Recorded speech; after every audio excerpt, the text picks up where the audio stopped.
Let me ask you a question. What is the most important thing you've ever learned? Take a second. Now, where did you learn it? Chances are it didn't happen in a classroom.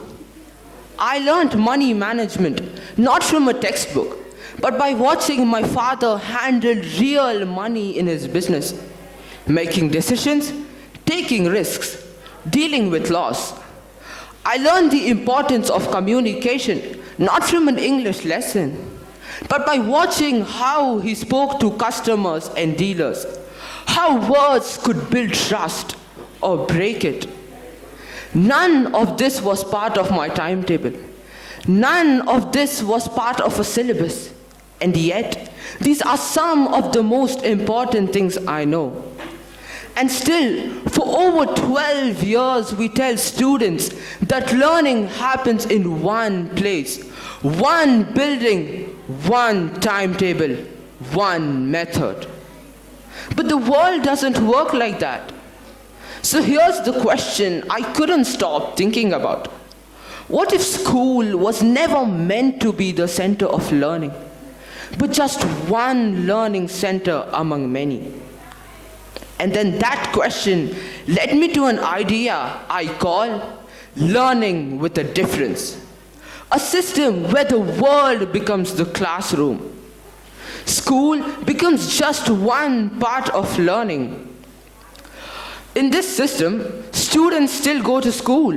School would remain important. Math, science, languages, critical thinking, these matter. But students wouldn't need to be there every single day. Instead of asking, "Did you attend school today?" we ask, "What did you learn today and where?" So here's how this system could work. In 1 month, a student might have 15 compulsory visits to school. These are focused, high-quality core academics, math, science, English, history, etc. Along with this, students would spend 5 days at another learning center, a real-world environment. This could be anywhere, an office, a factory, a coffee shop, a hospital, a library, a museum, or even spending a day with a beggar. And these aren't field trips. They are learning days where lessons are real life. Lessons are real life. In an office, students don't just observe. They learn communication, professionalism, how decisions are made, how pressure feels, how responsibility works. In a factory, they learn how systems run, how ideas are turned into real products, how problems are solved when something breaks. In a restaurant, they learn cooking, one of the most essential life skills, but also time management, discipline, and responsibility. Because one mistake doesn't just lose marks, it affects real people. And here's why this matters. A recent survey in India found that only about 30% of graduates pursue any practical training beyond their courseworks. That means most students leave their education system with degrees, but without readiness.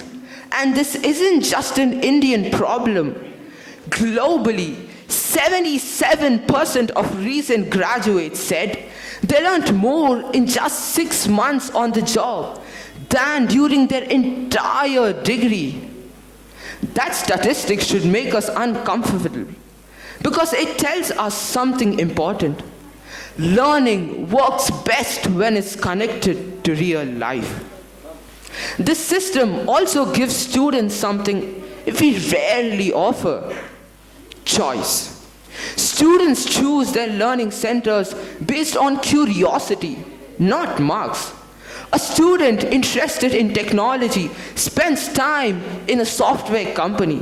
Someone curious about culture and history learns at the museum. Someone unsure about their future explores multiple environments before choosing a path. We keep telling students, decide early, without actually showing them the world they are choosing from. Learning with a difference fixes that. It doesn't weaken schools, it strengthens its purpose. School becomes the foundation, not the limitation. And here's the most important part. This isn't about replacing teachers with workplaces. It is about respecting them enough to stop asking them to teach us everything. When students see where knowledge is used, academics stop feeling pointless. Students stop asking the question they ask most today. When will I ever use this? Because now they already are. Some people might say, this is unrealistic. But what's truly unrealistic is expecting one building, one timetable, one exam to prepare students for an unpredictable world. So maybe the future of education isn't about keeping students seated and silent. Maybe it's about giving them the permission to step out, explore, and experience. We don't only need smarter students, we definitely need more prepared humans. So here's my belief. The future of education isn't inside the classroom. It's everywhere else we've been ignoring. Thank you.